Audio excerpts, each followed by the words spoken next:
Business has picked up, folks. The Phenom is in the house. And after what we saw on Nitro, after he and Farouk dismantled the Giant and Lex Luger, I have a feeling the Undertaker has something to say. JR, I still can't believe what I saw. The Giant and Luger aren't exactly pushovers, but the Undertaker and Farouk ran right through them. I mean, did you see that choke slam? Lex Luger was out. It wasn't just dominance, it was a statement. And let's not forget how Nitro ended. That face-to-face between the Undertaker and Sting, King. That was one of the most intense moments I've ever witnessed.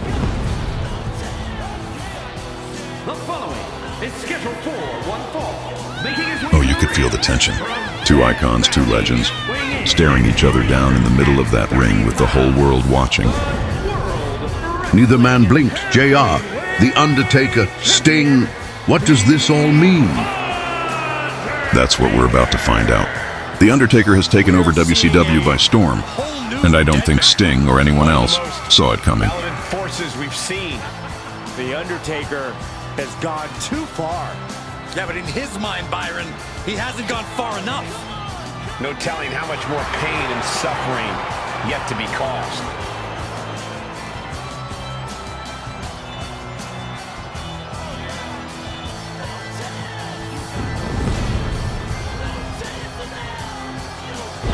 We know about the Undertaker's frightening power and his agility, but now he has the forces of evil at his side.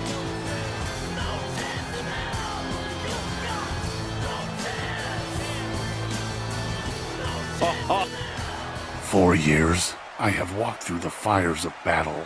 I have stood against giants. I have buried legends, and I have watched as so-called warriors fell before me, their souls lost to the darkness. And now, I stand at the crossroads of war and devastation. On one night, inside War Games, Hulk Hogan has gathered his army, believing that numbers will somehow change fate. But Hogan, you should know better. You could bring 5 men. You could bring an army, it won't matter.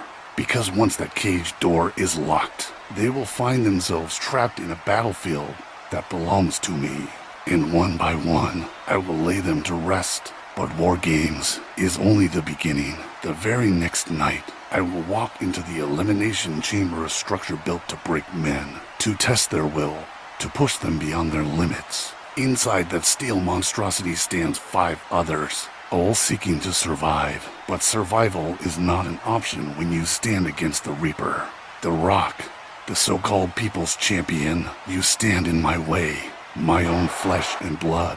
Kane, my brother, our past is soaked in war. And if we must meet again inside that chamber, so be it. And as for the 3 men who survived your precious WCW versus WWF tournament, congratulations. But understand this: what you survived out there is nothing compared to what awaits you inside.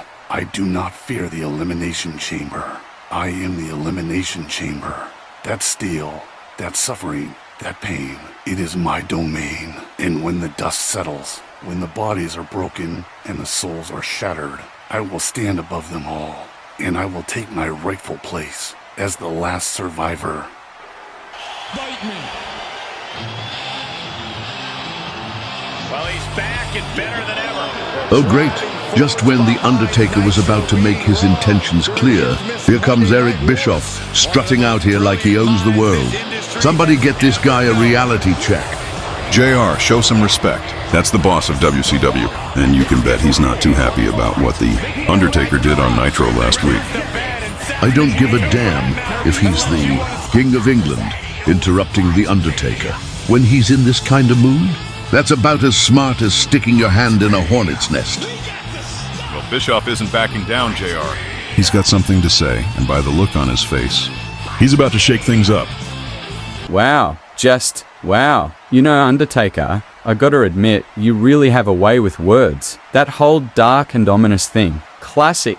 But let's talk about something that really matters, shall we? Let's talk about what happened last week on Nitro. Because in case you forgot, you didn't just make a statement. You and Farouk humiliated two of W's best. The Giant, Lex Luger, those are WCW legends, pal. And yet, you and your little ministry of domination came in and ran right through them, like they were nothing. Now, some might say that's impressive, but to me, that's just downright disrespectful. And then you had the audacity to go face to face with Sting at the end of the show? You really think you can just walk into my house, my company, and try to intimidate the icon? Taker, let me make one thing crystal clear. You don't run WCW, I do. And you don't make the matches around here, I do. So, since you seem so eager to cross paths with Sting, let's make it official. Next week on Nitro, in the main event, it's going to be The Undertaker versus Sting. Oh, and don't think for 1 second that this is just some friendly exhibition, because I can promise you, Taker, you're walking into hostile territory. You think last week was bad?